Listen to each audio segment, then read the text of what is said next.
नमस्कार, देश की बात के साथ मैं हूं राजश्री। देश की बात में देखेंगे उत्तर प्रदेश में सियासी दल कैसे राम भजन करने में जुट गए हैं। सबको राम से काम आखिर क्यों पड़ रहा है, यूपी में क्यों हो रही है बेदाग चमकते चेहरों की तलाश, और अब सर्जिकल स्ट्राइक पर फिर क्यों शुरू हो गई सियासत। साथ ही जानेंगे गंगा प्रदूषण पर राष्ट्रीय हरित आयोग के गुस्से की वजह। अमेरिकी चुनाव में पिछड़ रहे डोनाल्ड ट्रंप ने क्यों जताया मोदी और हिंदुओं से प्रेम, ये भी आपको समझाने की कोशिश करेंगे और दिखाएंगे कि कैसे न्यूयॉर्क के टाइम्स स्क्वायर पर 15 दिन पहले ही मनी दिवाली। चलिए शुरू करते हैं देश की बात के इस सफर को।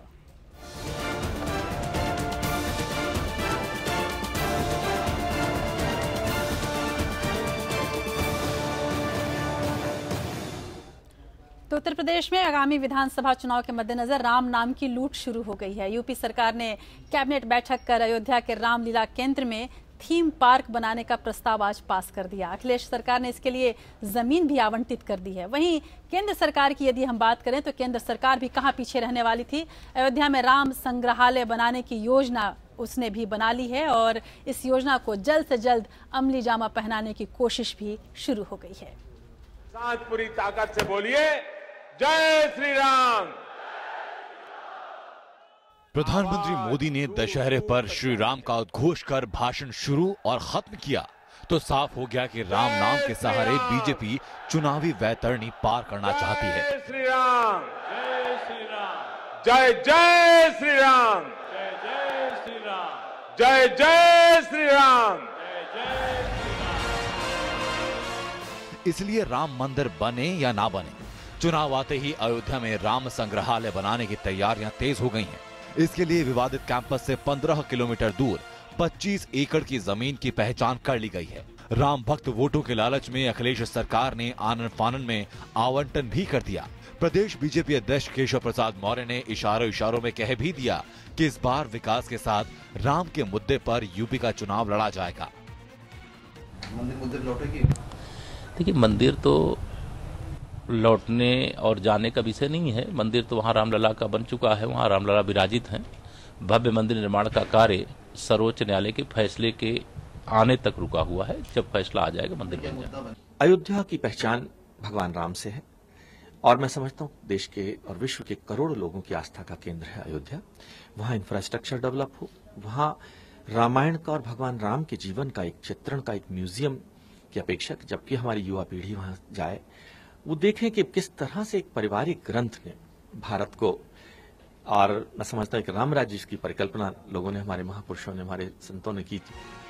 मुसलमानों की रहनुमाई का दावा करने वाली समाजवादी पार्टी भी राम भक्तों को नाराज नहीं करना चाहती। हाल ही में अखिलेश ने साधु संतों से आशीर्वाद मांगा था और कहा था कि राजनीति और धर्म कई मौकों पर एक साथ चलते हैं। लिहाजा कैबिनेट बैठक में अयोध्या के रामलला केंद्र में एक थीम पार्क भी पास कर दिया गया। ये कहना मुश्किल है कि राम नाम का जादू है या चुनावी मजबूरी, लेकिन हकीकत ये है कि 26 साल में पहली बार गांधी परिवार का कोई सदस्य अयोध्या पहुंचा। अपनी खाट सभा के दौरान राहुल गांधी ने हनुमान गढ़ी मंदिर में पूजा की और महंत ज्ञान दास से ज्ञान भी लिया। Bureau report, APN। तो राम अभी सभी दलों को चाहिए। उत्तर प्रदेश में यदि हम बात करें तो 1990 से ही राम मंदिर चुनावी मुद्दा बना हुआ है। बीजेपी जहां मंदिर निर्माण की बात करती रही, वहीं समाजवादी पार्टी की यदि हम बात करें तो समाजवादी पार्टी मुस्लिम मतदाताओं को नाराज करने से काफी डरती रही। हालांकि ये पहली बार हुआ है कि अखिलेश यादव कुछ आगे बढ़े हैं। सपा अध्यक्ष मुलायम सिंह यादव ने 1990 में कार सेवकों पर गोली चलाने को लेकर अफसोस जताया था, तो कभी ये भी कहा कि स्थिति संभालने के लिए और भी कार सेवकों की जान जाती तो कोई फर्क नहीं पड़ता। लेकिन अब अखिलेश यादव ने न सिर्फ राम संग्रहालय के लिए जमीन आवंटित की है, बल्कि अयोध्या में थीम पार्क बनाने का जो प्रस्ताव पारित किया है उससे जरूर है कि चुनावी संदेश कुछ मिलने लगे हैं। ऐसे में देखना यह भी है कि राम जी आखिर किसका बेड़ा पार करते हैं। और इन तमाम मामलों पर यदि हम नजर डालें, खासकर अयोध्या मामले पर अगर यदि हम नजर डालें तो आपको एक बार याद दिलाते हैं कि आखिर राम मंदिर का मसला क्या है, ये विवाद क्या था। 1588 में दरअसल ये पूरा मामला शुरू हुआ। 1528 में मुगल सम्राट बाबर ने उस स्थान पर मस्जिद बनवाई जहां हिंदुओं के विश्वास के मुताबिक रामलला का जन्म हुआ, और उसके बाद ये जो मस्जिद है वो 1588 तक लगभग बनी थी। 1853 में इस स्थान के पास सांप्रदायिक दंगे भी हुए और 1859 में ब्रिटिश हुकूमत ने विवादित स्थल पर बाड़ लगा दी। साथ ही परिसर के भीतर मुसलमानों को और बाहरी हिस्से में हिंदुओं को प्रार्थना करने की इजाजत भी दे दी। आजादी के बाद 1949 में लगभग 2 साल बाद आजादी के राम की मूर्तियां मस्जिद में पाई गईं। मुसलमानों ने इसका विरोध किया और दोनों पक्षों ने अदालत में मुकदमा दायर कर दिया। लिहाजा सरकार ने इस स्थान को विवादित घोषित कर यहां ताला लगवा दिया। 1984 में विश्व हिंदू परिषद ने राम जन्मभूमि को मुक्त कराने और मंदिर निर्माण के लिए समिति गठित की और इस पूरे अभियान की बागडोर तब बीजेपी नेता लालकृष्ण आडवाणी ने संभाल लिया।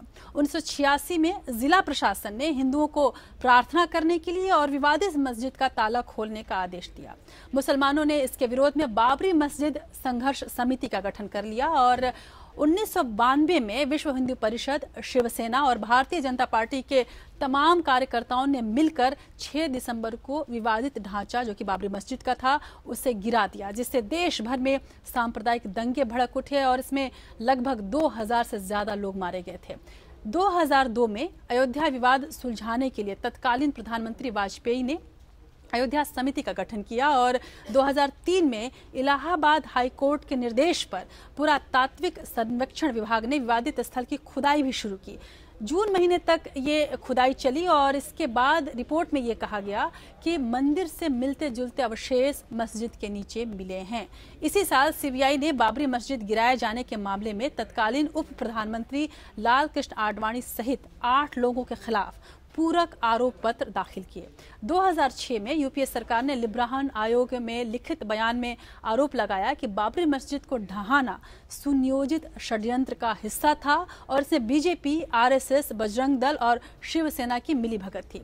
2009 बाबरी मस्जिद ढहाए जाने के मामले की जांच के लिए गठित लिब्राहन आयोग ने 17 वर्षों के बाद अपनी रिपोर्ट प्रधानमंत्री मनमोहन सिंह को सौंपी। रिपोर्ट को संसद के दोनों सदनों में पेश किया गया। आयोग ने अटल बिहारी वाजपेयी और मीडिया को इसके लिए दोषी ठहराया और नरसिम्हा राव को क्लीन चिट दे दी। 2010 में राम जन्मभूमि और बाबरी मस्जिद विवाद पर सुनवाई पूरी की गई, जिसके बाद मामला सुप्रीम कोर्ट पहुंचा और इस पर अभी भी सुनवाई जारी है। तो ये पूरा एक पृष्ठभूमि है राम मंदिर के विवाद का और अब जो राम को लेकर इस तरह से भजन शुरू हुआ है, इसका क्या अर्थ निकाला जाए, इसके क्या मायने निकलते हैं, आइए जानते हैं। हमारे साथ लखनऊ स्टूडियो से मौजूद हैं एपीएन के सलाहकार संपादक गोविंद पंतराजू जी। बहुत बहुत शुक्रिया गोविंद जी, आप देश की बात में मेरे साथ मौजूद हैं।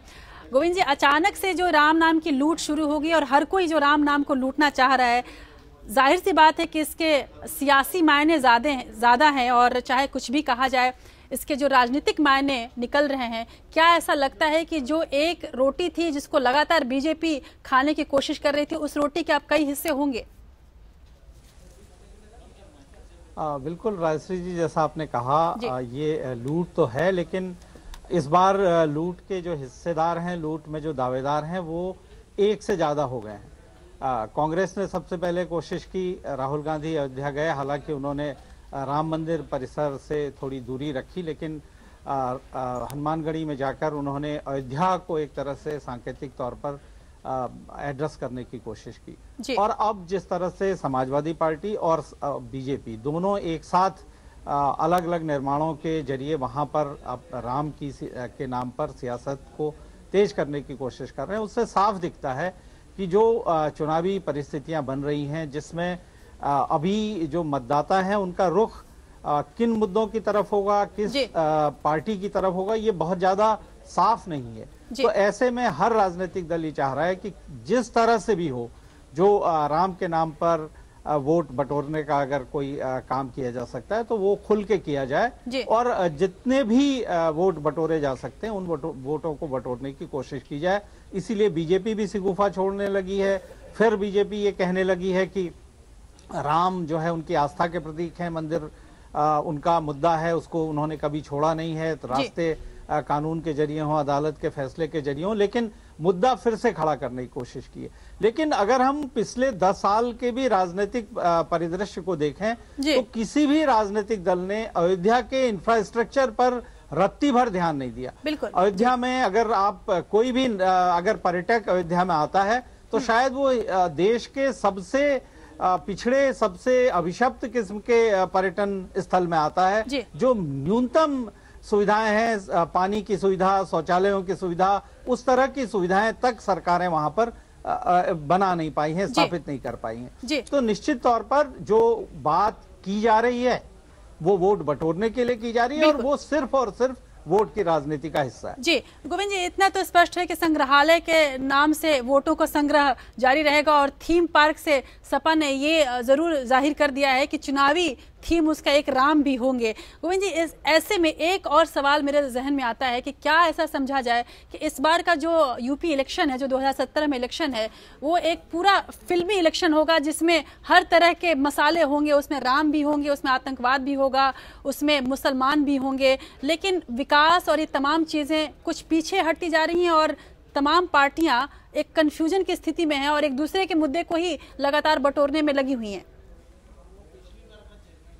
बिल्कुल, आपने बिल्कुल सही बात कही है। मुझे लगता है कि जिस तरह से उत्तर प्रदेश का चुनाव, इस बार के चुनाव को हमको एक सामान्य चुनाव से थोड़ा हटके इसलिए देखना है क्योंकि ये चुनाव उत्तर प्रदेश में कई राजनीतिक दलों का भविष्य तय करने वाला चुनाव है। बिल्कुल। कांग्रेस के लिए ये बिल्कुल डू एंड डाई का सवाल है। बीएसपी के लिए खुद ये बहुत बड़ा सवाल है क्योंकि बीएसपी लगातार 3 चुनाव में बहुत खराब प्रदर्शन उनका रहा है और अगर ये चुनाव वो अच्छा नहीं कर पाते तो उनके लिए भी आगे राजनीतिक संकट आने वाला है। समाजवादी पार्टी खुद अपने आप में लहूलुहान है और इस चुनाव से उनका भी आगे की राजनीति की दिशा तय होनी है और यही बात बीजेपी के लिए कही जा सकती है। जरूर जी। तो निश्चित तौर पर इस बार के चुनाव में जो राजनीतिक दल हैं वो हर तरह का हथकंडा अपनाने की कोशिश करेंगे और जो असल सवाल है, जो जनता का सवाल है, आप अभी देखिए कि उत्तर प्रदेश के जितना भी चुनावी माहौल चल रहा है उसमें कानून व्यवस्था का सवाल पीछे हट गया है, उसमें किसानों का सवाल पीछे उठ गया है। कांग्रेस अगर किसानों की बात करती है तो ये कहती है कि हमने कर्जा माफ किया था और हम फिर कर्जा माफ कर देंगे।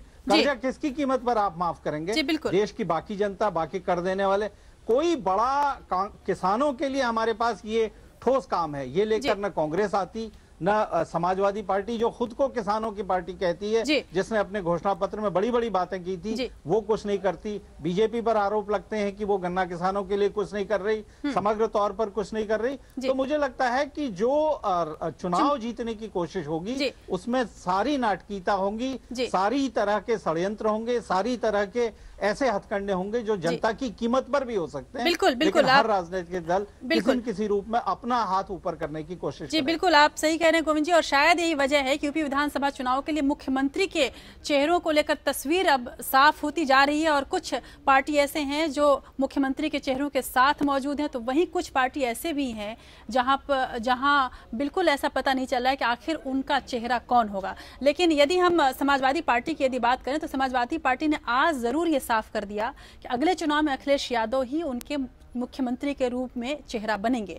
कांग्रेस पहले ही शीला दीक्षित को चेहरा बना चुकी है और मायावती तो है ही, लेकिन ऊहापोह में जो है वो पार्टी है बीजेपी, जो अब तक एक असमंजस की स्थिति में ही दिख रही है। और पार्टी के प्रदेश अध्यक्ष केशव प्रसाद मौर्य ने कहा है कि उत्तर प्रदेश में भारतीय जनता पार्टी मुख्यमंत्री के चेहरे के बिना चुनाव मैदान में उतरेगी। मौर्य के इस बयान से इस बात की सुगबुगाहट भी तेज हो गई है कि पार्टी नेताओं में अंदरूनी कलह की वजह से ही अभी तक कोई नाम नहीं तय किया जा सका है और इसीलिए मुश्किल पेश आई है और इसीलिए बीजेपी ने अंततः ये सोचा है कि वो पीएम मोदी के नाम पर ही चुनाव लड़े। चेहरे की इस लड़ाई का क्या फर्क पड़ेगा, देखिए इस रिपोर्ट में। तय करेंगे, फिर चुनाव हो जाएगा तो विधायक की विधानमंडल दल का बैठक होगी, नेता चुन लेंगे निर्विवाद। समाजवादी पार्टी अब इस बयान से होने वाले नुकसान को देख डैमेज कंट्रोल में जुट गई है। सबसे पहले मुलायम सिंह की पार्टी ने साफ कर दिया कि 2017 का विधानसभा चुनाव अखिलेश यादव के चेहरे पर लड़ा जाएगा। पार्टी प्रवक्ता किरणमय नंदा ने ये ऐलान किया, साथ ही मुलायम के बयान पर सफाई भी दी गई। नेताजी का संदेश यही था, ये दूसरी बार 2017 साल में समाजवादी सरकार बनाओ और अखिलेश जी दूसरी बार उत्तर प्रदेश का मुख्यमंत्री बने। समाजवादी पार्टी ने ऐलान कर पार्टी में चल रही खींचतान को थामने की कोशिश की है। बीएसपी में मायावती है ही और कांग्रेस काफी समय पहले ही शीला दीक्षित को उत्तर प्रदेश में मुख्यमंत्री का उम्मीदवार घोषित कर चुकी है। लेकिन भारतीय जनता पार्टी इस मुद्दे पर बैकफुट पर चलती दिख रही है। पार्टी के प्रदेश अध्यक्ष केशव प्रसाद मौर्य ने साफ तौर पर कहा है कि बीजेपी बिना चेहरे के चुनाव में किस्मत आजमाएगी। देखिए, प्रोजेक्ट भारतीय जनता पार्टी को करने की इसलिए आवश्यकता नहीं है कि भाजपा विश्व की सबसे बड़ी पार्टी और सच्ची लोकतांत्रिक पार्टी है और भारतीय जनता पार्टी का हर कार्यकर्ता मुख्यमंत्री का चेहरा है। बीजेपी ने असम और दिल्ली में मुख्यमंत्री का चेहरा घोषित किया था, जिसमें असम में जीत मिली और दिल्ली में हार। उन्होंने कहा कि हरियाणा, महाराष्ट्र और झारखंड में चेहरा घोषित किए बिना चुनाव लड़ा गया था, जहां पार्टी को विजय हासिल हुई। मौर्य ने कहा कि पार्टी का हर कार्यकर्ता मुख्यमंत्री का चेहरा है, इसलिए मुख्यमंत्री का चेहरा घोषित करने की जरूरत नहीं है। अब विपक्षी दल बीजेपी पर निशाना साध रहे हैं। बिहार वाला हाल उत्तर प्रदेश की जनता भी इनका करेगी। भारतीय जनता पार्टी ने जिस तरीके से बिहार में हार का स्वाद चखा है, उत्तर प्रदेश की महान जनता भी नरेंद्र मोदी जी के नाम पर इनको एक बड़ी हार का स्वाद चखाएगी। केशव प्रसाद मौर्य के बयान के बाद माना जा रहा है कि मुख्यमंत्री पद को लेकर पार्टी में खींचतान और नाराजगी बढ़ रही है, इसीलिए पार्टी नाम का ऐलान करने से कतरा रही है। बीजेपी ने असम और दिल्ली में मुख्यमंत्री का चेहरा घोषित किया था, जिसमें असम में जीत और दिल्ली में हार मिली।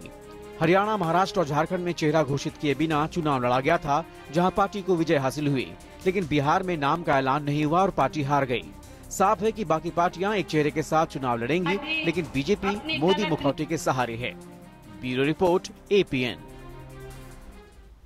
जी हाँ, तो राजनीतिक दलों में अंदरूनी राजनीति दिनों दिन इतनी बढ़ती जा रही है कि किसी नेता को चुनावी चेहरा घोषित करना मुश्किल सा हो गया। हमने समाजवादी पार्टी का उदाहरण देखा है, किस तरह से पहले ना, फिर हाँ, फिर ना, फिर हाँ हुआ। और यही समस्या शायद बीजेपी के लिए भी है और इसी वजह से बीजेपी की भी मुश्किल बढ़ रही है। बीजेपी ने असम में सर्बानंद सोनोवाल को चेहरा बनाया, तो बिहार और अब यूपी में किसी को चेहरा बनाने की हिम्मत नहीं जुटा पा रही। यही हालत है कि कांग्रेस में भी कुछ ऐसा ही है। कहने को तो कांग्रेस ने शीला दीक्षित को यूपी में अपना चेहरा बनाकर पेश किया है, लेकिन उनको बाहरी बताकर पार्टी के अंदर खाने में बहुत जबरदस्त विरोध है। और मायावती खुद अपनी पार्टी का चेहरा है और आखिर अखिलेश को ही सपा ने अपना चेहरा बनाया है, तो जाहिर सी बात है कि कहीं ना कहीं कुछ न कुछ पक रहा है। बीएसपी के पास कोई और चेहरा है नहीं।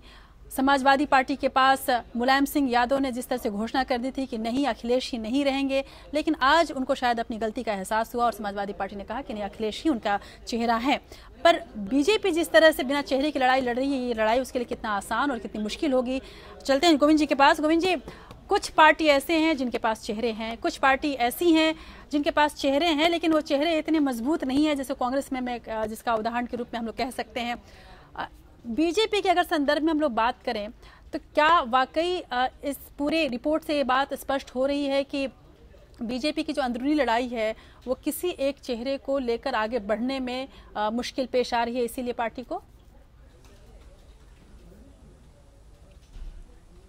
बिल्कुल आपने जो कहा, मुझे लगता है कि बीजेपी के अंदर सबसे बड़ा इस वक्त का प्रश्न ही यही है कि वो किस चेहरे को लेकर उत्तर प्रदेश के चुनाव में सामने लेकर आएं और उसको घोषित मुख्यमंत्री के तौर पर पेश करें। कई जो नेता होड़ में हैं, उनमें से कुछ की जो अपनी व्यक्तिगत गुटबंदी है उसके चलते, और कुछ नेता खुद उत्तर प्रदेश में नहीं आना चाहते जो राष्ट्रीय राजनीति में है। राजनाथ सिंह जैसे इसमें सबसे पहला नाम है। तो मुझे लगता है कि ये संकोच बीजेपी को इस मुश्किल में बीजेपी को इसने डाल दिया है कि वो किसको अपना चेहरा घोषित करे। जब ये सवाल करीब 3 महीने पहले बीजेपी के बड़े नेताओं से पूछा गया था, तो उन्होंने कहा था कि हमें अभी चेहरा घोषित करने की जल्दी इसलिए नहीं है क्योंकि अभी हमने एक नया अध्यक्ष बनाया है, केशव प्रसाद मौर्य, और हम चाहते हैं कि वो जनता के बीच में पहले स्थापित हों। जब वो स्थापित हो जाएंगे तो हम फिर उसके बाद मुख्यमंत्री का चेहरा घोषित करेंगे, क्योंकि अगर अभी हम मुख्यमंत्री का चेहरा घोषित कर देते हैं तो हमारे प्रदेश अध्यक्ष को लोग नहीं जान पाएंगे, उनका कद छोटा हो जाएगा। अब प्रदेश अध्यक्ष को लोग जान गए, लेकिन मौर्य बिरादरी से ही एक दूसरे नेता बीजेपी ने उनको आयात कर लिया और बहुत सारे ऐसे नेता आए, और उसके बाद ऐसा लगने लगा है कि जो बहुत छोटी महत्वाकांक्षाएं बीजेपी के नेताओं की हैं, जिसके चलते निर्विवाद प्रदेश अध्यक्ष बनाना तक बीजेपी के लिए मुश्किल होता है। तो वही वजह यहाँ पर दिख रही है कि बीजेपी किसी चेहरे को आगे लाकर उत्तर प्रदेश के मुख्यमंत्री के तौर पर पेश करने में असमर्थ अपने। बिल्कुल। और गोविंद जी, एक सवाल और है कि समाजवादी पार्टी ने जैसे अपनी गलती सुधारी और कहा कि अखिलेश ही हमारे चेहरा बनेंगे आने वाले चुनाव के लिए, क्या ऐसा लगता है कि जिस तरह से मुलायम सिंह यादव ने पूरे धमक के साथ कही थी कि नहीं अखिलेश यादव ही चेहरा नहीं है, जब हम पार्टी जीतेगी और हमारे तमाम कार्यकर्ता और हमारे जीते हुए नेता ये चीज इसको निश्चित करेंगे कौन मुख्यमंत्री बनेगा, क्या समाजवादी पार्टी पूरी तरह से विकल्पहीन होकर अंततः अखिलेश को बनाने पर मजबूर हुई है, या फिर बाप बेटे के बीच और बाप भतीजे और चाचा के बीच जो एक लड़ाई संघर्ष चल रही थी उस पर विराम लग गया है? राजश्री जी, मुझे नहीं लगता कि विराम लग गया है, क्योंकि जिस तरह की परिस्थितियां समाजवादी पार्टी के अंदर हमको देखने को मिल रही हैं, हो सकता है कि जैसे आज किरणमय नंदा की प्रेस कॉन्फ्रेंस थी, 2-4 दिन में कहीं और से कोई और बात निकल के आए और फिर ये बात कही जाए कि नहीं चेहरा तो जो है वो बाद में ही घोषित किया जाएगा। आज इस बात को मीडिया पर आरोपित करने की कोशिश की कि मुलायम सिंह यादव ने जो कहा था वो तो उन्होंने संसदीय प्रक्रिया के हिसाब से कहा था और चेहरा तो अखिलेश ही होंगे, और ये बात दोबारा से उसको स्थापित करने की कोशिश की। लेकिन आप देखिए कि मुलायम सिंह यादव ने जो बयान दिया उसके पहले अखिलेश यादव खुद कह चुके थे कि मैं अकेला हूं, मैंने अपना नाम तक मुझे खुद रखना पड़ा और अगर चुनाव प्रचार में मेरा कोई साथ नहीं देगा तो मैं अकेले चुनाव प्रचार में निकल पड़ूंगा। यानी कि जो बात मुलायम सिंह ने उस दिन कही वो ऐसे ही व्यवस्था का सवाल नहीं था, वो सवाल निश्चित तौर पर कहीं न कहीं दोनों पिता पुत्र के बीच में उठा था। जो पहले अखिलेश यादव का बयान है उस पर मुलायम सिंह यादव की वो प्रतिक्रिया थी। तो मुझे लगता है कि आज जो कुछ कहा गया जरूरी नहीं है कि ये आगे कुछ दिनों तक लगातार चले। बिल्कुल। और अब निश्चित तौर पर समाजवादी पार्टी का बड़ा तबका मानता है कि अखिलेश यादव उनके चेहरे होने चाहिए, लेकिन जो अंदरूनी झगड़ा है वो कहां बात को ले जाएगा ये अभी और अखिलेश के लिए तौर पर नहीं। अखिलेश के लिए मुश्किलें अभी भी कम नहीं हुई है। लेकिन यदि कांग्रेस की बहुत बहुत शुक्रिया गोविंद जी, आप हमारे साथ बने रहिए, अब फिर से आएंगे कुछ और मसलों को लेकर आपके सामने। लेकिन एक और जो बात हो रही है कांग्रेस की, जैसे हमने बात की कि कांग्रेस ने शीला दीक्षित को उतारा है अपना चेहरा बनाकर, लेकिन इस चेहरे से कई कांग्रेसी नेता खासे नाराज हैं, उसमें से रीता बहुगुणा जोशी भी हैं। अगर बीजेपी ने यूपी में मुख्यमंत्री उम्मीदवार को लेकर उहापोह है तो कांग्रेस को भी जोर का झटका इसी बात से लग सकता है कि उसने शीला दीक्षित को अपना चेहरा बनाया। प्रदेश अध्यक्ष रही रीता बहुगुणा जोशी कांग्रेस छोड़ने की तैयारी कर चुकी हैं। हालांकि रीता जोशी ने अभी अपने पत्ते पूरी तरह से नहीं खोले हैं, न तो उन्होंने कांग्रेस छोड़ने की अभी पूरी तरह से पुष्टि की और न ही इसका खंडन किया है, लेकिन माना यह जा रहा है कि रीता जोशी जल्द ही बीजेपी में शामिल हो सकती हैं। देखिए हमारी खास रिपोर्ट कि आखिर रीता जोशी इस स्थिति में पहुंची कैसे।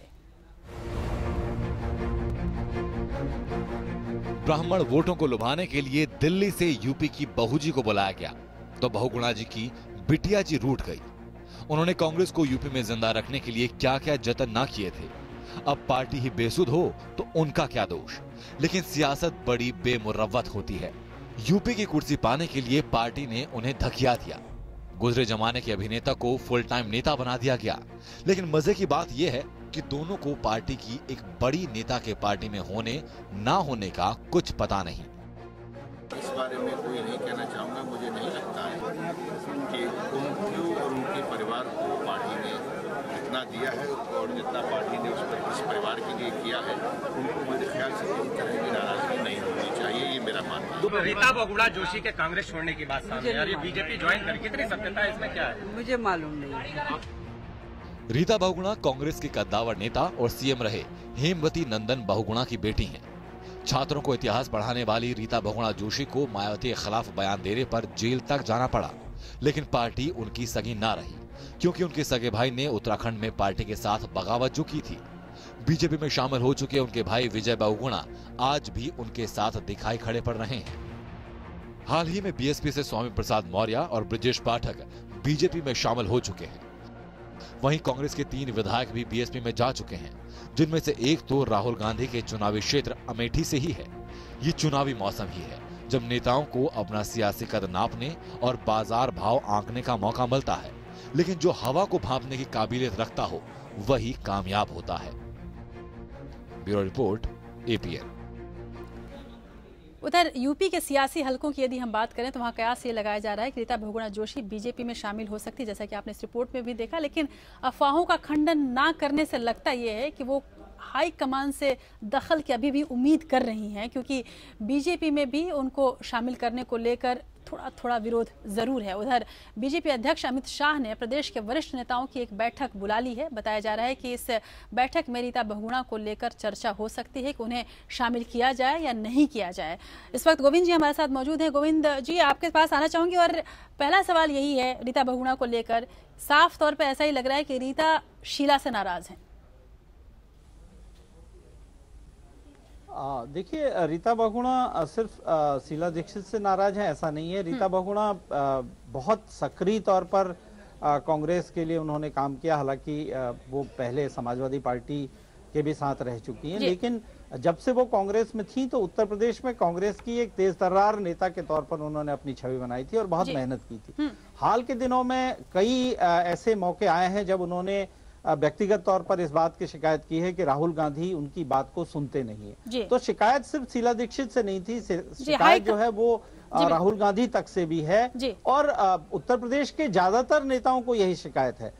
कांग्रेस के बहुत सारे वरिष्ठ मुस्लिम नेताओं ने अभी राहुल गांधी को इस बात के लिए शिकायत की है कि वो कार्यकर्ताओं की कहीं उन तक पहुंच नहीं हो पाती, कार्यकर्ताओं की बात नहीं सुन पाते। तो मुझे लगता है कि ये जो शिकायत है खाली एक शीला दीक्षित से नहीं है। और दूसरा, जब पीके के आने के बाद जो उत्तर प्रदेश की कांग्रेस में बिल्कुल एक नई तरह से कॉर्पोरेट कल्चर चलाने की कोशिश की गई और नेताओं को अध्यापकों की भूमिका में लाने की कोशिश की गई, वो भी उत्तर प्रदेश कांग्रेस के बहुत सारे नेताओं को पच नहीं पा रही है। मुझे लगता है कि जो शिकायत है उसका एक पहलू ये भी हो सकता है। जी बिल्कुल गोविंद जी, और हाई कमान से लेकर और शीला तक तो शिकायत है, लेकिन एक और सवाल उठता है कि बीजेपी जिस तरह से इन तमाम चेहरों को अपने अंदर समेटने की कोशिश कर रही है, चाहे वो बीएसपी के मौर्य हो या फिर जिस तरह से रीता बहुगुणा जोशी वहां जाने की कोशिश कर रही है और शायद वो जाएं, क्या आपको लगता है कि बीजेपी में इन नेताओं का भविष्य क्या होगा और बीजेपी वाकई इन नेताओं को एकोमोडेट कर पाएगी?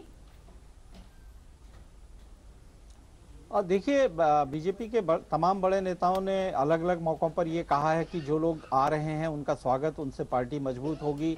उत्तर प्रदेश में जिस तरह का माहौल बन रहा है उसमें उन लोगों की अपनी जहां भी साख है उस साख का बीजेपी को फायदा होगा, लेकिन सबको टिकट दिए जाएंगे इस बात की आश्वस्ति आज तक किसी बड़े नेता ने नहीं दी है। कई बार ये कहा गया कि 15-20 सीटें, कई बार ये कहा गया कि 10-15% सीटें ऐसे लोगों के लिए रखी जाएंगी। और पार्टी के अंदर भी इस बात को लेकर एक सुगबुगाहट है कि जो बाहर से आए हुए लोग हैं उन्हीं को अगर सब कुछ मिलना है तो फिर बाकी हम लोग काम क्यों करें। लेकिन मुझे लगता है कि कुछ बड़े नेता जो बाहर से आए हैं उनको कम से कम एक व्यक्तिगत सीट उनकी सुरक्षित है, ये गारंटी बीजेपी दे रही होगी और उन सीटों के जरिए वो अपनी जो स्थिति है उसको भी मजबूत करने की कोशिश करेगी। तो सबका हित होगा, जितने बाहर से आए हैं ये तो नहीं कहा जा सकता, लेकिन बहुत सारे लोगों के लिए कम से कम एक सीट उनकी बच जाएगी और भविष्य में राजनीति में आगे कुछ दूसरी तरह के हथकंडे अपनाने की, दूसरी करवटें लेने के लिए कम से कम एक मौका उनके पास होगा।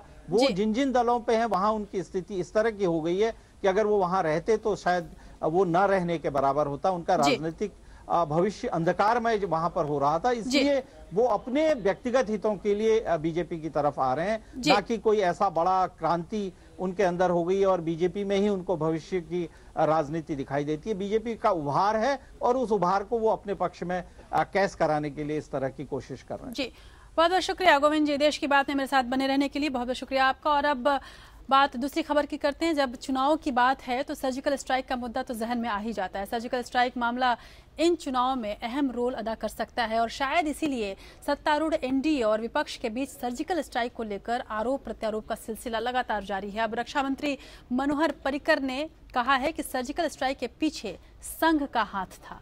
तो क्या संघ की ताकत ने प्रधानमंत्री और रक्षा मंत्री को सर्जिकल स्ट्राइक के लिए प्रेरित किया? कम से कम अगर रक्षा मंत्री मनोहर पर्रिकर की बातों पर यकीन करें तो सब कुछ ऐसा ही है। पर्रिकर ने पीओके में हुई सर्जिकल स्ट्राइक के लिए संघ को पूरी तरह से श्रेय दिया है। तो इधर विपक्ष ने रक्षा मंत्री के इस बयान पर हंगामा बोल दिया है। विपक्ष लगातार आरोप लगाता रहा कि मोदी सरकार संघ के दबाव में काम करती है और उसकी नीतियां आरएसएस से प्रभावित होती हैं। कांग्रेस उपाध्यक्ष राहुल गांधी तो कई बार बीजेपी और संघ को लेकर बयान दे चुके हैं। लेकिन अब मोदी सरकार के एक मंत्री ने ऐसा बयान दिया जिसे विपक्ष हथियार बना सकता है।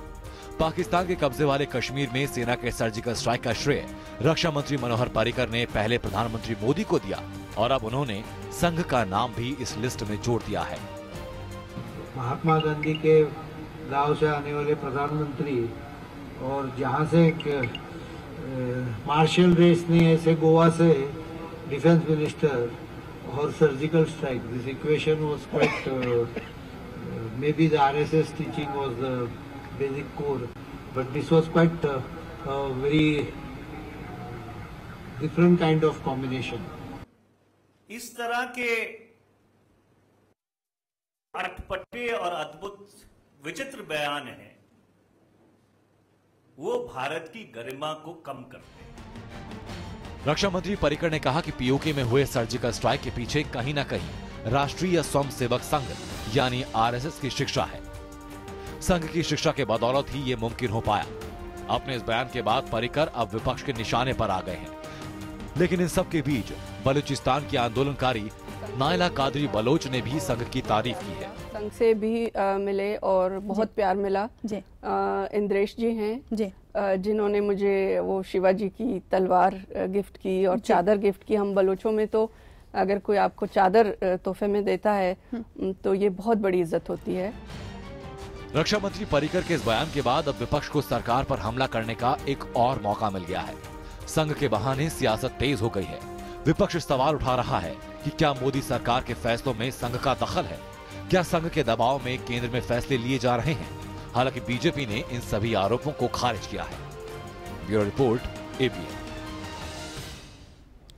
तो अब ऐसा लगता है कि संघ जरूर किसी न किसी तरह से भारत पाकिस्तान के संबंधों के बीच कोई नई भूमिका जरूर तलाश रहा है और जो उसकी एक राष्ट्रवादी छवि वो बनाता रहा है, इसके लिए भी ज़रूरी है कि भारत और पाकिस्तान के बीच भी कोई नई भूमिका तलाशे और शायद यही वजह है कि मनोहर पर्रिकर ने इस तरह के बयान दिए हैं। लेकिन राष्ट्रीय स्वयंसेवक संघ के अगर इतिहास पर नज़र डालें तो वो कुछ इस तरह से है। राष्ट्रीय स्वयंसेवक संघ 90 साल का हो चुका है। 1925 में दशहरे के दिन डॉक्टर केशव बलराम हेडगेवार ने राष्ट्रीय स्वयंसेवक संघ की स्थापना की थी। संघ खुद को राष्ट्रवादी संगठन के तौर पर बताता है, लेकिन इसके विरोधी इसे कट्टरवादी हिंदू संगठन कहते हैं।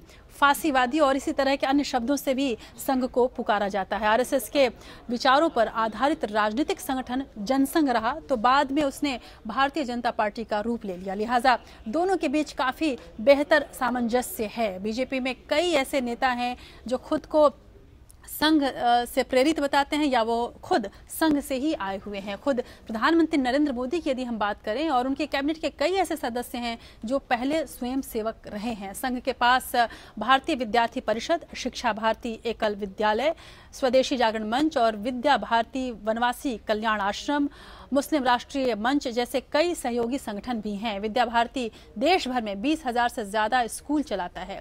केंद्र और राज्य सरकारों से मान्यता प्राप्त इन सरस्वती शिशु मंदिरों में लगभग 30 लाख छात्र छात्राएं पढ़ते हैं और 1 लाख से अधिक शिक्षक इसमें पढ़ाते हैं। संघ का जो सहयोगी संगठन है भारतीय मजदूर संघ, जो 1955 में अस्तित्व में आया। भारतीय मजदूर संघ विश्व का इकलौता ऐसा मजदूर आंदोलन था जो विध्वंस के बजाय निर्माण की विचारधारा को आगे लेकर आया था। संघ को उसके सेवा कार्यों के लिए भी कई बार जाना गया, चाहे वो 1971 में उड़ीसा में आया भयंकर चक्रवात हो या फिर भोपाल की गैस त्रासदी, चाहे फिर वो 1984 में हुए सिख विरोधी दंगे हो या गुजरात का भूकंप, सुनामी का प्रलय या उत्तराखंड की बाढ़ और करगिल युद्ध जैसे स्थितियों में भी घायलों की सेवा कर और हर एक विपदा में संघ ने राहत और बचाव का काम हमेशा सबसे आगे होकर किया है और इसके लिए कई बार उसकी सराहना भी हुई है। लेकिन न सिर्फ भारत में बल्कि नेपाल, श्रीलंका और सुमात्रा तक में जाकर संघ ने राहत कार्यों को अंजाम दिया है। हालांकि संघ की कट्टर राष्ट्रवादी सोच के कारण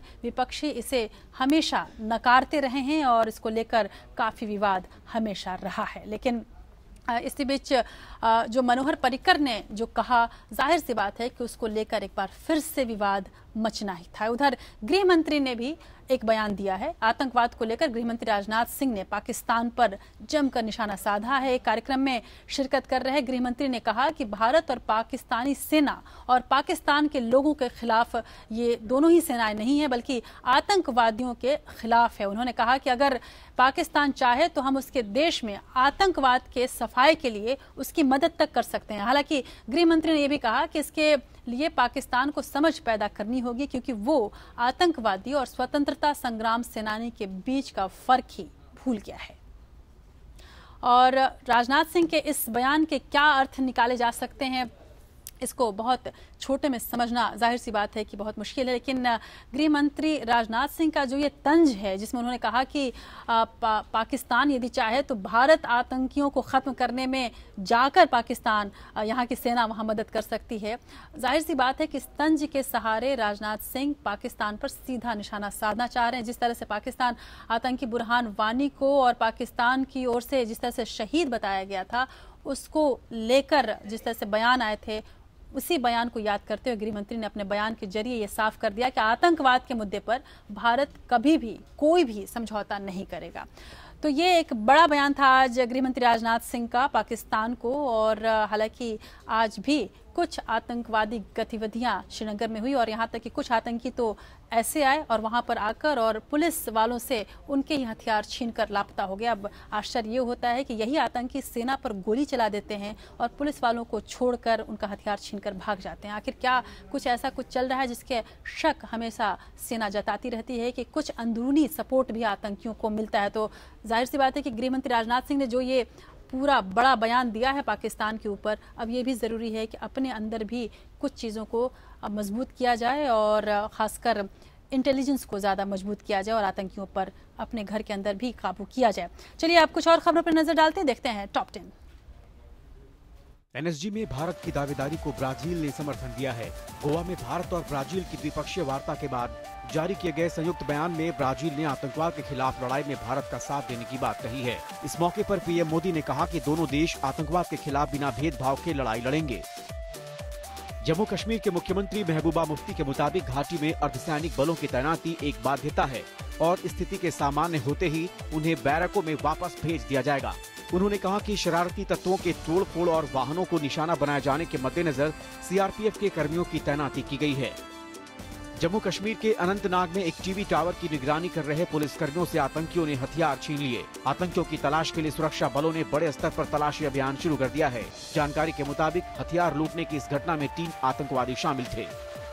जम्मू कश्मीर के पूर्व मुख्यमंत्री उमर अब्दुल्ला को अमेरिका पहुंचने पर दूसरी इमिग्रेशन चेकिंग से गुजरना पड़ा। इस वजह से उन्हें एयरपोर्ट पर 2 घंटे बिताने पड़े। उमर ने इसे हल्के फुल्के अंदाज में लिया और कहा कि वह जब भी अमेरिका आते हैं उनके साथ हर बार ऐसा होता है। उन्होंने यह भी कहा कि अचानक होने वाली जांच अब थकाने वाली होती जा रही है। यूपी के मुख्यमंत्री अखिलेश यादव ने सैमसंग कंपनी के साथ 1970 करोड़ का MOU साइन किया। इस दौरान सीएम अखिलेश ने कहा कि पॉलिसी के जरिए यूपी में इन्वेस्टमेंट आ रहा है, ये बहुत खुशी की बात है। सीएम अखिलेश ने कहा सैमसंग कंपनी नोएडा में प्लांट भी लगाएगी, जिससे नौजवानों को रोजगार मिलेगा और यूपी की अर्थव्यवस्था भी सुधरेगी। सड़क परिवहन, राजमार्ग मंत्रालय और रक्षा मंत्रालय मिलकर देश भर में 22 हाईवे को रनवे में तब्दील करने का काम शुरू करने जा रहे हैं। इसके लिए रक्षा, सड़क परिवहन और राजमार्ग मंत्रालयों के अधिकारियों की एक कमेटी बनाई गई है। यह कमेटी जल्द ही इस मामले में हाईवे की पहचान और बाकी मुद्दों पर एक विस्तृत रिपोर्ट तैयार करेगी। देश भर में चाइनीज प्रोडक्ट्स के बहिष्कार की मुहिम के बीच योग गुरु बाबा रामदेव ने भी चीन के खिलाफ मोर्चा खोल दिया है। रामदेव ने कहा कि आतंकवाद पर घिनौनी चाल चलने वाले चीन के सामानों का पूरा देश में बहिष्कार किया जाए, तभी हमारा पड़ोसी देश काबू में आएगा। बेंगलुरु में राष्ट्रीय स्वयंसेवक संघ के एक कार्यकर्ता की 2 लोगों ने दिन दहाड़े बेहद नृशंस तरीके से हत्या कर दी। हत्या के विरोध में बुलाए गए बंद के मद्देनजर शहर के कुछ हिस्सों में धारा 144 लागू रही। बाबा जय गुरुदेव के कार्यक्रम में हुई भगदड़ के बाद अधिकारियों पर कार्रवाई का सिलसिला जारी है। बनारस के एसएसपी आकाश कुलहरी को हटा दिया गया है। उनकी जगह पर नितिन तिवारी को नया एसएसपी बनाया गया है। इस कार्रवाई को लेकर अब तक भगदड़ मामले में कुल 8 अधिकारियों पर गाज गिर चुकी है। प्राइमरी स्कूलों से जुड़े लोक प्रेरक शिक्षक संघ ने लखनऊ में विधानसभा का घेराव किया। बेसिक शिक्षक स्थानांतरण किए जाने की सूची की मांग कर रहे थे। काफी देर मनाने के बाद भी जब बेसिक शिक्षक संघ के लोग नहीं माने तो पुलिस ने लाठीचार्ज कर दिया।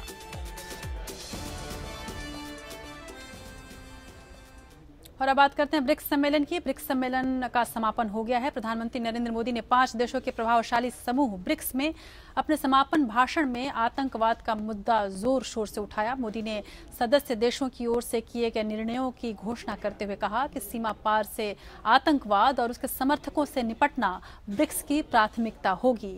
प्रधानमंत्री मोदी ने कहा कि सम्मेलन में इस बात पर सहमति बनी है कि हिंसा और आतंकवादी ताकतों का पोषण उन्हें आश्रय, समर्थन और प्रायोजित करने वाले को भी उतना ही बड़ा खतरा है जितने कि खुद आतंकवाद से तमाम अन्य देशों को है। लेकिन चीन ने एक बार फिर अपने इस पुराने दोस्त पाकिस्तान का बचाव किया है। उसका कहना है कि चीन किसी देश या धर्म को आतंकवाद के साथ जोड़े जाने के बिल्कुल खिलाफ है। साथ ही चीन ने विश्व बिरादरी से पाकिस्तान के महान बलिदानों को स्वीकार करने का भी आह्वान किया है।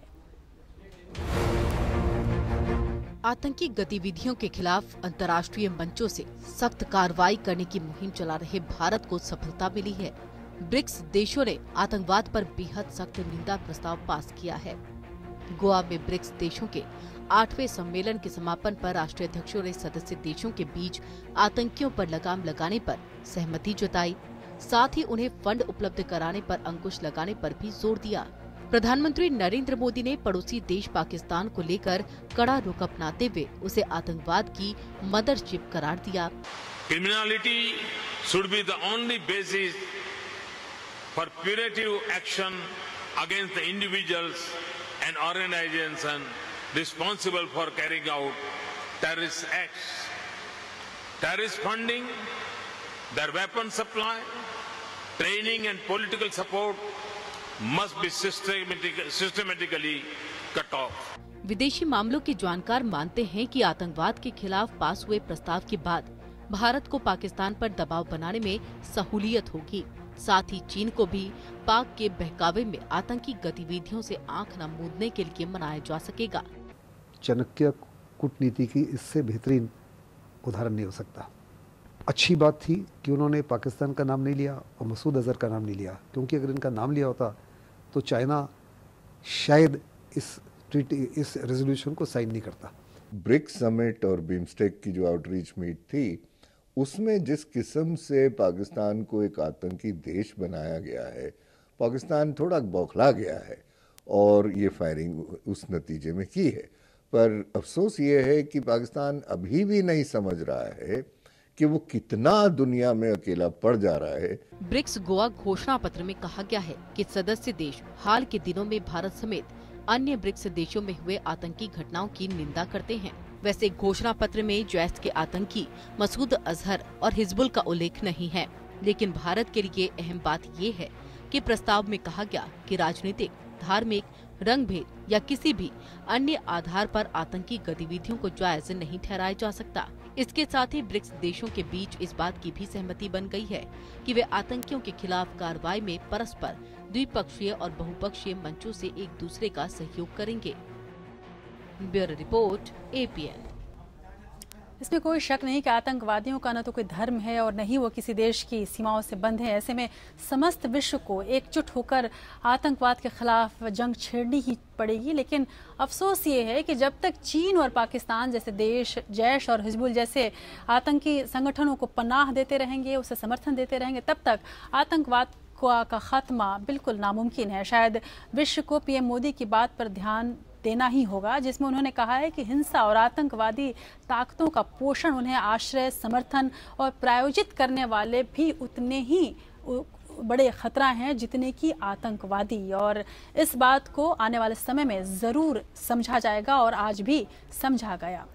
अब बात करते हैं गंगा की। गंगा की सफाई के मुद्दे पर राष्ट्रीय हरित आयोग यानी NGT ने सख्त रुख अख्तियार किया है। NGT ने आज सारे मामलों की सुनवाई को टालकर सिर्फ नमामि गंगे पर सुनवाई की।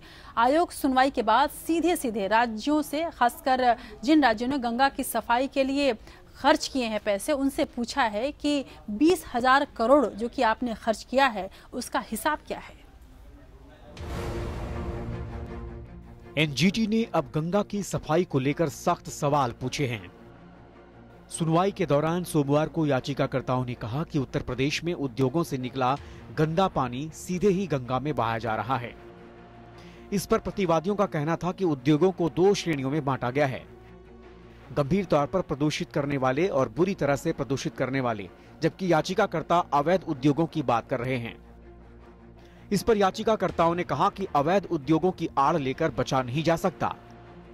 साथ ही याचिकाकर्ताओं ने बिहार, झारखंड और पश्चिम बंगाल को नोटिस जारी करने की मांग की। उन्होंने यह भी कहा कि नमामि गंगे के नाम पर 20,000 करोड़ रुपए दिए गए, लेकिन राज्यों ने कुछ नहीं किया। इस पर प्रतिवादियों ने कहा कि जापानी एजेंसी ने अच्छे काम के लिए तारीफ की है। इस पर बेंच ने टिप्पणी की कि वह ऐसे प्रमाण पत्र को जरूर देखना चाहेंगे जिसमें राज्य के बेकार के काम की तारीफ हो। साथ ही बेंच ने 20,000 करोड़ रुपए के खर्च का हिसाब भी मांगा है। बेंच ने यह भी जानना चाहा कि गंगा नदी के किनारे कितने उद्योग हैं। उधर केंद्रीय जल संसाधन और गंगा विकास मंत्री उमा भारती ने कहा है कि वृंदावन के यमुना रिवर फ्रंट विकास योजना को लेकर जिन लोगों ने एनजीटी में वाद दायर किया है, उनके हर सवाल और बात का जवाब दिया जाएगा। Bureau report, APN. तो दिवाली और छठ पर मूर्ति विसर्जन पर रोक के मामले में एनजीटी ने स्पष्ट कर दिया है कि आयोग ने मूर्ति विसर्जन पर पूरी तरह से प्रतिबंध नहीं लगाया है, बल्कि तयशुदा स्थानों के अलावा नदी में विसर्जन पर रोक लगाई गई है। दरअसल ओजस्वी पार्टी के नाम से याचिका ओम जी महाराज जी नामक साधु ने दायर की थी और एनजीटी के फैसले को चुनौती दी थी। याचिका में कहा गया था कि इस फैसले से करोड़ों हिंदुओं की भावनाओं को ठेस पहुंची। हालांकि छठ नजदीक है और यही ओम महाराज एक रियलिटी शो में हिस्सा ले रहे हैं और ये ओम जी महाराज जो कि बिग बॉस एक रियलिटी शो है उसमें हिस्सा ले रहे हैं।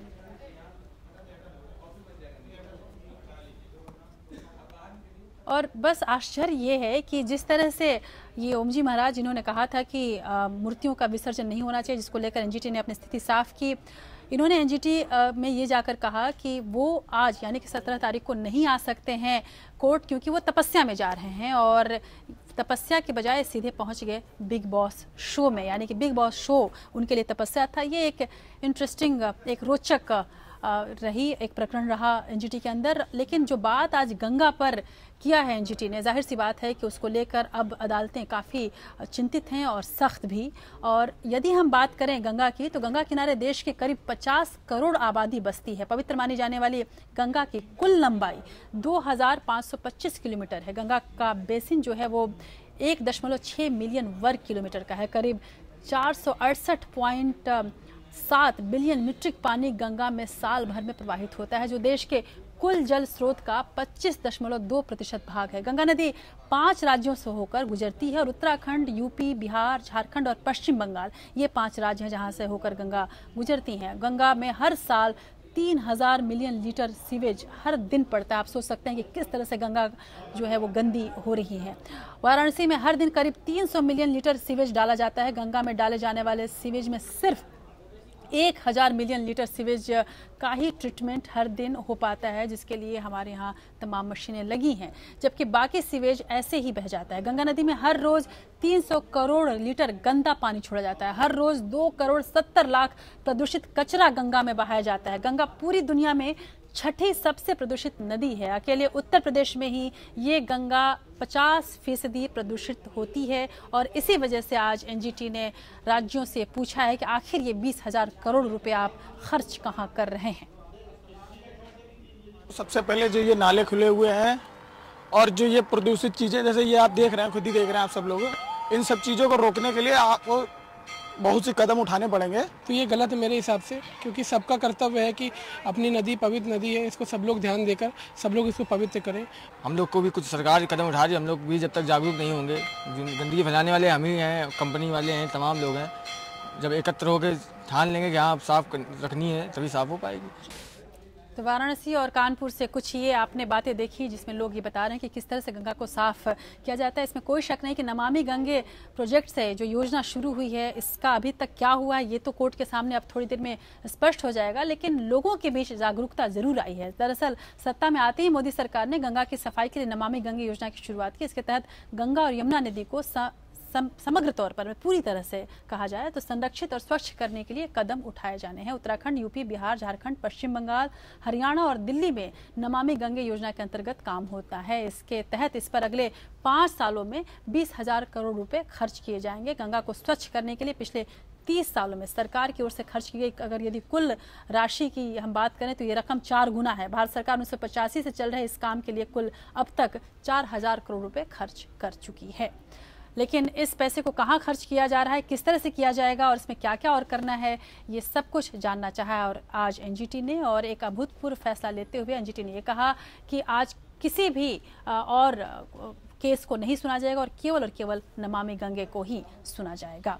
उधर अगर हम बात करें एक रियलिटी चेक की तो संगम नगरी इलाहाबाद में गंगा का हाल किस तरह का ये हम आपको दिखाना जरूर चाहेंगे। इलाहाबाद में गंगा, यमुना और सरस्वती तीनों ही नदियों का संगम है। इस त्रिवेणी में हर साल लाखों लोग आस्था की डुबकी लगाते हैं। यहीं पर महाकुंभ होता है। महाकुंभ के दौरान पूरा जो जगह है यहाँ पर वो शहर में एक तब्दील हो जाता है। लेकिन लाखों की आस्था के प्रतीक ये नदी अपने भक्तों की फैलाई गंदगी से किस तरह से परेशान है, देखिए इस रिपोर्ट में। सरकारें कितने दावे करती है गंगा सफाई के नाम पर, वो कितने खोखले हैं, इसकी तस्वीर संगम तट पर इस गंदगी को देखकर आप अंदाजा लगा सकते हैं कि किस तरीके से गंगा के किनारे, संगम के किनारे, जहां पर आस्था का जनसैलाब उमड़ता है, वहां पर किस तरह की गंदगी है। आप देख सकते हैं पॉलिथीन के ढेर, गंदगी के ढेर, जगह जगह इस तरह की गंदगी है। वो साफ इस बात को बयां करती है कि कतई राज्य सरकार और केंद्र सरकार इसको लेकर गंभीर नहीं है। आपको हम गंगा की वो तस्वीर दिखाते हैं।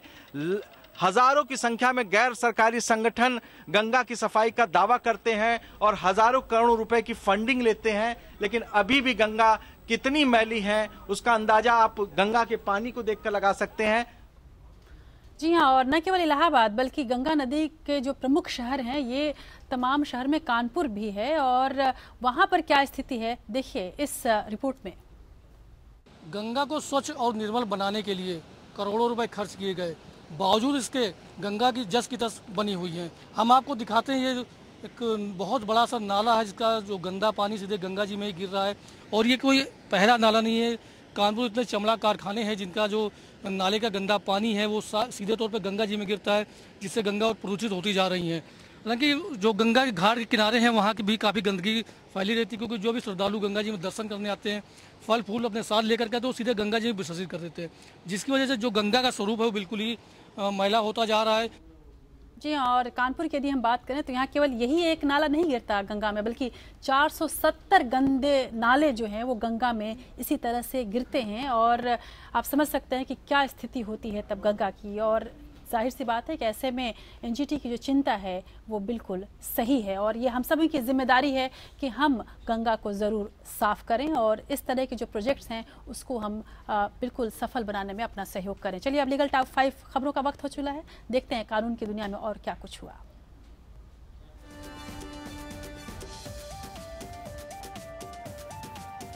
बिहार के पत्रकार राजदेव रंजन हत्याकांड को लेकर सुप्रीम कोर्ट ने सख्त रुख अपनाया है। मामले में 6 हत्या आरोपियों को जमानत देने से कोर्ट ने इनकार किया है।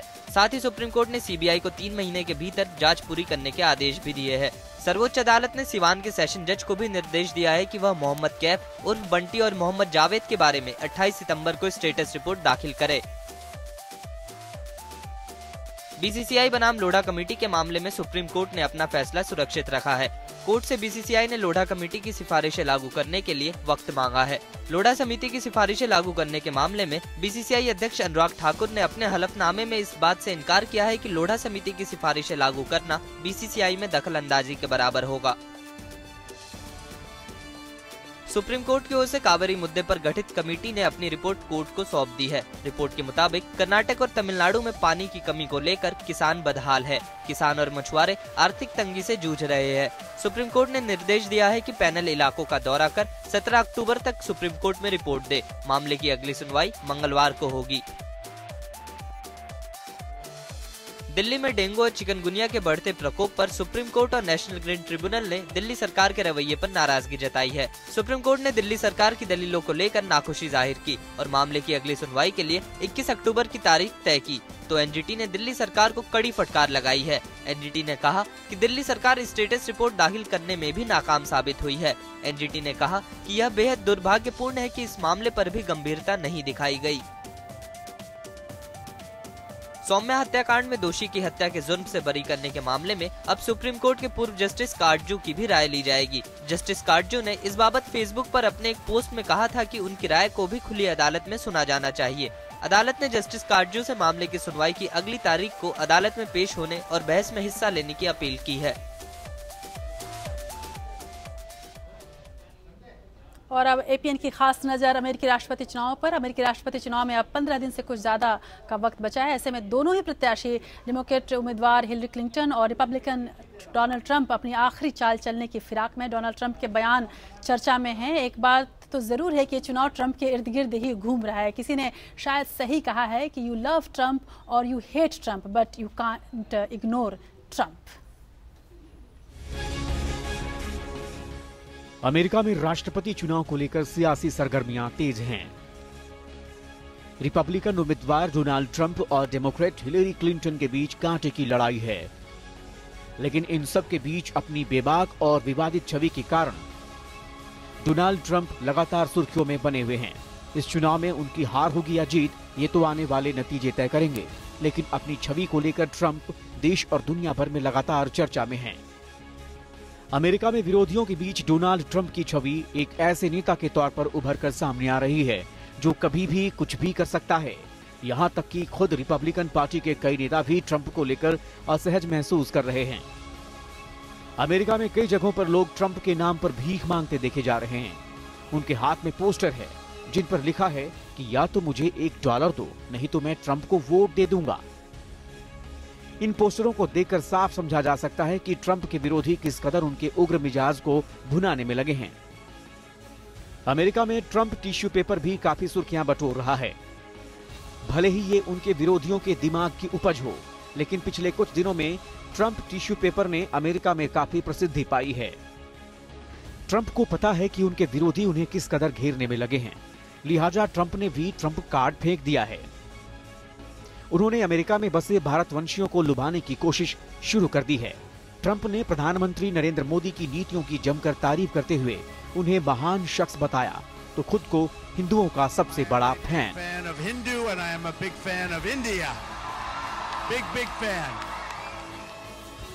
Bureau report, APN.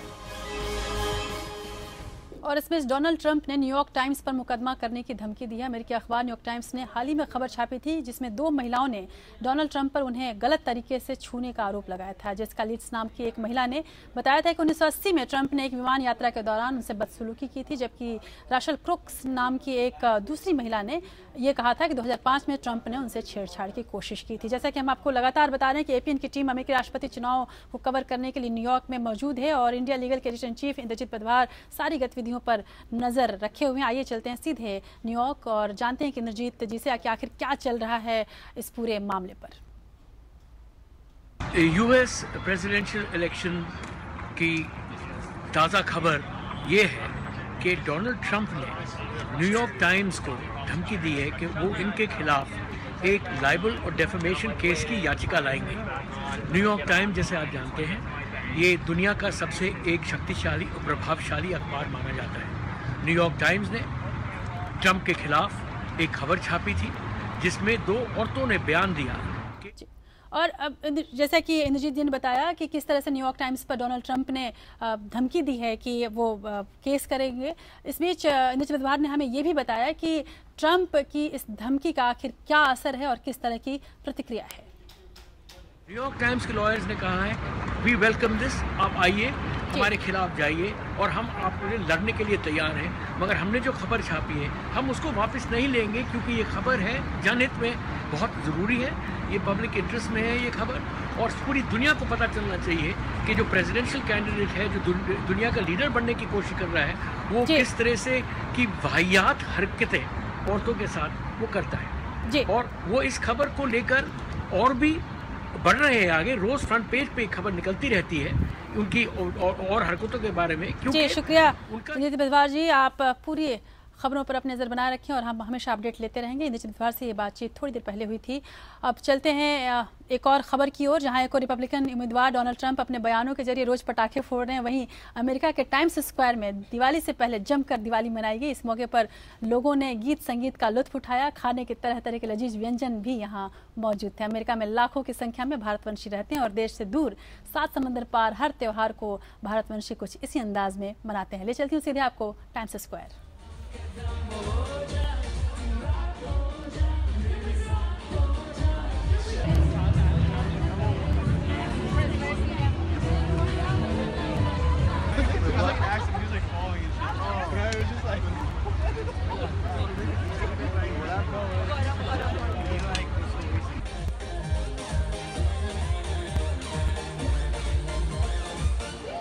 और